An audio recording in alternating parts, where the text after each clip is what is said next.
ಮಂಗಳೂರು ಮಹಾನಗರ ಪಾಲಿಕೆಯ ಉಪಾಯುಕ್ತ ಅಭಿವೃದ್ಧಿಯವರ ಕಾರ್ಯಶೈಲಿಯ ಬಗ್ಗೆ ಪಾಲಿಕೆ ಸದಸ್ಯರು ಅಸಮಾಧಾನ ವ್ಯಕ್ತಪಡಿಸಿದರು. ಅವರು ಪಾಲಿಕೆಯ ಸಾಮಾನ್ಯ ಸಭೆಗೆ ಬರುತ್ತಿಲ್ಲ, ಬಜೆಟ್ ಮಂಡನೆಯ ವೇಳೆ ತನ್ನ ಕಚೇರಿಯಲ್ಲಿದ್ದರೂ ಸಭೆಗೆ ಬಂದಿಲ್ಲ ಎಂಬ ಆಕ್ಷೇಪ ಆಡಳಿತ ಹಾಗೂ ವಿಪಕ್ಷ ಸದಸ್ಯರಿಂದ ವ್ಯಕ್ತವಾಯಿತು. ಮಂಗಳೂರು ಮಹಾನಗರ ಪಾಲಿಕೆಯ ಸಾಮಾನ್ಯ ಸಭೆಯಲ್ಲಿ ಉಪಾಯುಕ್ತ ಅಭಿವೃದ್ಧಿಯವರ ಕಾರ್ಯಶೈಲಿಯ ಬಗ್ಗೆ ಆಡಳಿತ ಪಕ್ಷ ಹಾಗೂ ವಿಪಕ್ಷ ನಾಯಕರು ಅಸಮಾಧಾನ ವ್ಯಕ್ತಪಡಿಸಿದರು. ಪಾಲಿಕೆ ಬಜೆಟ್ ಮಂಡನೆಯ ವೇಳೆ ತನ್ನ ಕಚೇರಿಯಲ್ಲಿದ್ದರೂ ಸಭೆಗೆ ಬಂದಿಲ್ಲ, ಸಭೆಗೆ ಗೌರವವಿಲ್ಲವೇ ಎಂದು ವಿಪಕ್ಷ ಸದಸ್ಯ ಅಬ್ದುಲ್ ರೌಫ್ ಆಕ್ರೋಶ ವ್ಯಕ್ತಪಡಿಸಿದರು.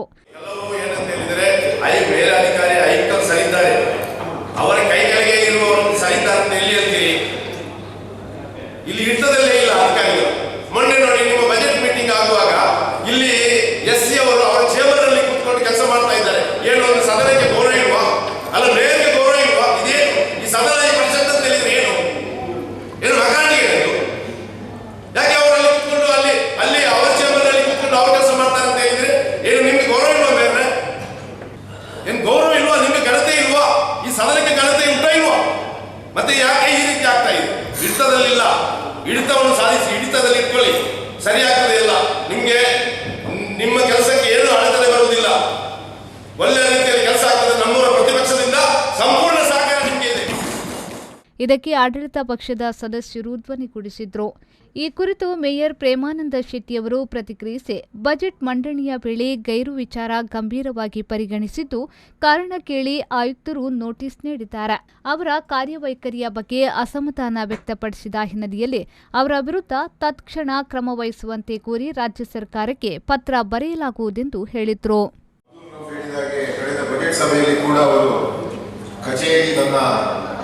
ನನ್ನ ಕಚೇರಿಯಲ್ಲಿ ಕೂತು ಈ ಬಜೆಟ್ ಸಭೆಗೆ ಕೂಡ ಗೈರುಹಾಜರಿಯಾದದ್ದು, ಅದರ ಜೊತೆಗೆ ಯಾವುದೇ ರೀತಿಯಾದಂತಹ ಪೂರ್ವವನ್ನು ತೆಗೆದುಕೊಳ್ಳದೆ ಗೈರುಹಾಜರಿಯ ಬಗ್ಗೆ ನಾನು ಗಂಭೀರವಾಗಿ ಪರಿಗಣಿಸಿದ್ದೇನೆ. ಇದರ ಬಗ್ಗೆ ಮಾನ್ಯ ಆಯುಕ್ತರಿಗೂ ಕೂಡ ನಾನು ಲಿಖಿತ ರೂಪದಲ್ಲಿ ನಾನು ಸಂಬಂಧಪಟ್ಟಂತಹ ಅಧಿಕಾರಿಯ ವಿರುದ್ಧ ಏನು ಕಾರಣ ಕೇಳಿ ನೋಟಿಸ್ ಕೊಡಬೇಕು, ಸೂಕ್ತವಾದಂತಹ ಕ್ರಮಗಳನ್ನು ತಗೊಳ್ಬೇಕು ಎನ್ನುವಂಥದ್ದು ನಾನು ಲಿಖಿತ ರೂಪದಲ್ಲಿ ಕೊಟ್ಟಿದ್ದೆ. ಒಂದು ಈ ಸದನ ಇವತ್ತು ಎಲ್ಲ ಸದಸ್ಯರು ಹೆಚ್ಚು ಕಮ್ಮಿ ಆ ಒಂದು ಸಂಬಂಧಿಸಿದಂತಹ ಅಧಿಕಾರಿಯ ವಿರುದ್ಧ ಬಹಳ ಧ್ವನಿ ಎತ್ತಿದ್ದಾರೆ. ಒಟ್ಟು ಇಂಜಿನಿಯರಿಂಗ್ ವಿಭಾಗದ ಒಬ್ಬ ಮುಖ್ಯಸ್ಥನಾಗಿ ಅವರ ಕಾರ್ಯವೈಖರಿಯ ಬಗ್ಗೆ ಅಸಮಾಧಾನವನ್ನು ವ್ಯಕ್ತಪಡಿಸಿದ್ದಾರೆ. ಈ ನಿಟ್ಟಿನಲ್ಲಿ ನಾನು ಈ ಸದನದಲ್ಲಿ ಹೇಳಿಕೆ ಬಯಸ್ತೇನೆ, ಮಾನ್ಯ ಆಯುಕ್ತರು ಕೂಡ ಇದ್ದಾರೆ. ಆ ಅಧಿಕಾರಿಯ ವಿರುದ್ಧ ತಕ್ಷಣ ಕ್ರಮವನ್ನು ವಹಿಸಬೇಕು. ಕೇವಲ ಕ್ರಮ ಹೇಳಿದ್ರೆ ಸ್ಥಳೀಯವಾಗಿ ಅಲ್ಲ, ಸರ್ಕಾರಕ್ಕೂ ಕೂಡ ಆ ಅಧಿಕಾರಿಯ ಬಗ್ಗೆ ಪತ್ರವ್ಯವಹಾರ ಮಾಡಬೇಕು, ಅವರ ಬಗ್ಗೆ ಸೂಕ್ತವಾದ ಕ್ರಮವನ್ನು ತಗೊಳ್ಬೇಕು ಎನ್ನುವಂತ ಒಂದು ವಿಚಾರವನ್ನು ಈ ಸಂದರ್ಭದಲ್ಲಿ ಮಂಗಳೂರು ಮಹಾನಗರ ಪಾಲಿಕೆಯ ವ್ಯಾಪ್ತಿಯಲ್ಲಿ ಉದ್ದಿಮೆ ಪರವಾನಗಿ ಕುರಿತು ಸಾಮಾನ್ಯ ಸಭೆಯಲ್ಲಿ ವಿಪಕ್ಷ ಸದಸ್ಯರಾದ ನವೀನ್ ಡಿಸೋಜಾ ಸೇರಿದಂತೆ ಇತರ ಸದಸ್ಯರು ಗಮನ ಸೆಳೆದರು. ಇದಕ್ಕೆ ಪ್ರತಿಕ್ರಿಯಿಸಿದ ಮೇಯರ್ ಅವರು, ಉದ್ದಿಮೆ ಪರವಾನಗಿಯನ್ನ ಪಾರದರ್ಶಕಗೊಳಿಸುವ ನಿಟ್ಟಿನಲ್ಲಿ ಮಂಗಳೂರು ಮಹಾನಗರ ಪಾಲಿಕೆಯ ವ್ಯಾಪ್ತಿಯಲ್ಲಿ ಈಗಾಗಲೇ ಅಳವಡಿಸಲಾಗಿರುವ ಹೊಸ ಸಾಫ್ಟ್ವೇರ್ನಲ್ಲಿ ಪರವಾನಗಿದಾರರನ್ನ ನಮೂದಿಸುವ ಕಾರ್ಯ ನಡೆಯುತ್ತಿದ್ದು, ಬಾಕಿ ಉಳಿದಿರುವವರ ಬಗ್ಗೆ ಸಮೀಕ್ಷೆಯನ್ನ ನಡೆಸಲಾಗುವುದಂತ ಹೇಳಿದರು. ಪರವಾನಗಿಯನ್ನ ನಮ್ಮ ನಗರ ಪಾಲಿಕೆಯಿಂದ ಕಚೇರಿಯಿಂದ ತೆಗೆದುಕೊಳ್ಳುವ ಜೊತೆಯಾಗಿ ಪರ್ಯಾಯವಾಗಿ ಕೆಲವರು ಉದ್ದಿಮೆ ಪರವಾನಗಿಯನ್ನು ಪಡಿತಾರೆ ಎನ್ನುವಂತಹ ಸಂಶಯವನ್ನು ಆ ಸಮಯದಲ್ಲಿ ತಾವು ವ್ಯಕ್ತಪಡಿಸಿದ್ದೀರಿ. ಕೆಲವೊಂದು ಸದಸ್ಯರು ಅದರ ಬಗ್ಗೆ ಧ್ವನಿ ಎತ್ತಿದ್ದು ನಮಗೆ ಗೊತ್ತಿದ್ದಂತ ವಿಚಾರ. ಈ ಉದ್ದೇಶದಿಂದಲೇ ಇದು ಉದ್ದಿಮೆ ಪರವಾನಗಿಯನ್ನು ಬಹಳ ಪಾರದರ್ಶಕವಾಗಿ ಮಾಡಬೇಕು, ಜನಸಾಮಾನ್ಯರಿಗೆ ತಕ್ಷಣ ಉದ್ದಿಮೆ ಪರವಾನಗಿಯನ್ನು ನೀಡಬೇಕು. ಆ ಉದ್ದಿಮೆ ಪರವಾನಗಿ ನೀಡುವಾಗ ಏನು ನಗರ ಪಾಲಿಕೆಗೆ ನಿಜವಾದ ಆದಾಯಗಳು ಬರಬೇಕು, ಅದು ಕೂಡ ಬರುವ ನಿಟ್ಟಿನಲ್ಲಿ ನಾವು ಹೊಸ ತಂತ್ರಾಂಶವನ್ನು ಅಳವಡಿಸಿ ನಾವು ಜಾರಿ ಮಾಡಿರುವಂಥದ್ದು.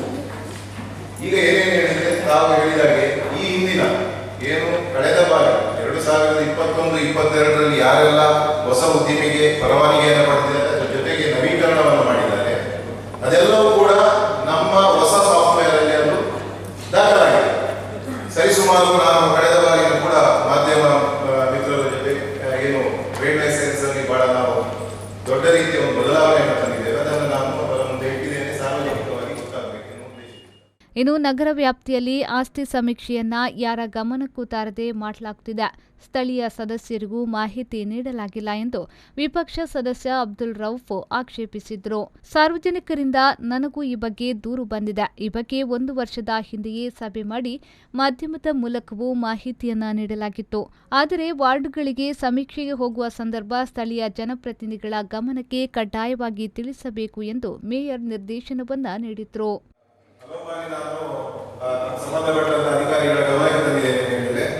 ಅನಧಿಕೃತವಾಗಿ ಯಾವುದೇ ರೀತಿಯಾದಂತಹ ಪರವಾನಗಿ ಪಡೆದೆ ಅದಕ್ಕೆ ಪೂರ್ವವಾಗಿ ಯಾವುದು ನಗರಾಭಿವೃದ್ಧಿ ಇಲಾಖೆಯಿಂದ ಇದು ಪ್ರಾಧಿಕಾರದಿಂದ ನಗರ ಮೂಡದಿಂದ ಕೂಡ ಅದಕ್ಕೆ ಸಿಂಗಲ್ ಸೈಟ್ ಪಡೆಯದವರು ಮನೆಯನ್ನ ಕಟ್ತಾ ಇದೆ ಅಂತ ಹೇಳಿ ಈ ರೀತಿಯ ಹಲವಾರು ಪ್ರಕರಣಗಳಿದೆ. ಹಲವಾರು ವರ್ಷಗಳಿಂದ ನಡೀತಾ ಬರ್ತಾ ಇದೆ. ನಮ್ದು ಒಂದೇನು ಹೇಳಿದ್ರೆ ಯಾವುದೇ ಕಾರಣಕ್ಕೆ ಹಳೆ ಮನೆಯನ್ನ ಮತ್ತೆ ಡೆಮಾಲಿಷನ್ ಮಾಡಿ ಹೊಸ ಮನೆಯನ್ನು ಕಟ್ಟುವಾಗ ಯಾವುದೇ ರೀತಿಯಾದಂತಹ ಏಕನಿವೇಶನ ಪ್ರಮಾಣ ಪತ್ರ ತಗೊಳ್ಳದೆ ಪರವಾನಗಿ ಪಡೆಯದೆ ಮಾಡ್ತಾ ಇದ್ರೆ ಕಂದಾಯ ಇಲಾಖೆಯವರು ಕೂಡ ಜವಾಬ್ದಾರಿ ಇದೆ. ಅಂತಹ ದೂರುಗಳು ಬಂದ ತಕ್ಷಣ ಅದನ್ನು ಮನೆ ನಂಬರನ್ನು ಕ್ಯಾನ್ಸಲ್ ಮಾಡಬೇಕು. ಯಾಕೆ ಹೇಳಿದ್ರೆ ರಸ್ತೆಗೆ ಅಭಿಮುಖವಾಗಿರುವಂತಹ ಮನೆಗಳು ಜಾಗಗಳಲ್ಲಿ ಈ ರೀತಿಯ ಹಳೆ ಮನೆಯನ್ನ ಕೆಡವಿ ಹೊಸ ಮನೆಯನ್ನು ಮಾಡುವಾಗ ಅದಕ್ಕೆ ರಸ್ತೆಗೆ ಜಾಗ ಬಿಟ್ಟುಕೊಳ್ಳಲಿಕ್ಕಿಲ್ಲ, ಸಿಂಗಲ್ ಸೈಟ್ ಕೊಡಲಿಕ್ಕಿಲ್ಲ, ಪರವಾನಗಿ ತಗೊಳ್ಳಿಕ್ಕಿಲ್ಲ, ಹೇಳಿದ್ರೆ ಅರ್ಥ ಇಲ್ಲ. ಈಗ ಇವರೇನೇ ಹೇಳಿದಾಗ ಅದರಲ್ಲೂ ಕೂಡ ತಾವು ನೋಡಿ ಅದನ್ನು ಡೋರ್ ಆಗಿದ್ರೆ ಹಳೆ ಡೋರ್ ಇದ್ರೆ ಅದನ್ನು ಕ್ಯಾನ್ಸಲೇಷನ್ ಮಾಡಿ ಮತ್ತೆ ಅವರಿಗೆ ನೋಟಿಸ್ ಮಾಡಿ ಡೆಮಾಲಿಷನ್ ಆರ್ಡರ್ ಮಾಡಿ. ಆಸ್ತಿ ಉದ್ದಿಮೆ ಪರವಾನಗಿಗಾಗಿ ಈ ಪ್ರಾಪರ್ಟಿ ಸರ್ವೆಯನ್ನ ನಡೆಸಲಾಗುತ್ತಿದೆ ಎಂದು ಪಾಲಿಕೆ ಆಯುಕ್ತ ಅಕ್ಷಯ್ ಶ್ರೀಧರ್ ಸ್ಪಷ್ಟಪಡಿಸಿದರು.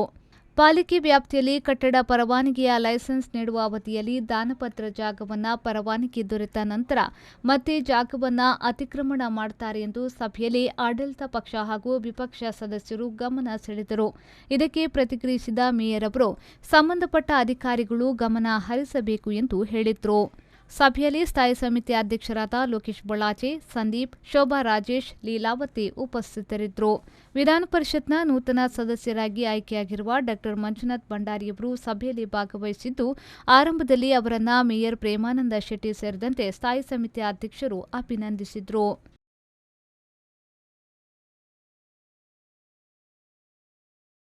ನಾಗೇಶ್ ಕಾವೂರು, ವಿ4 ನ್ಯೂಸ್, ಮಂಗಳೂರು.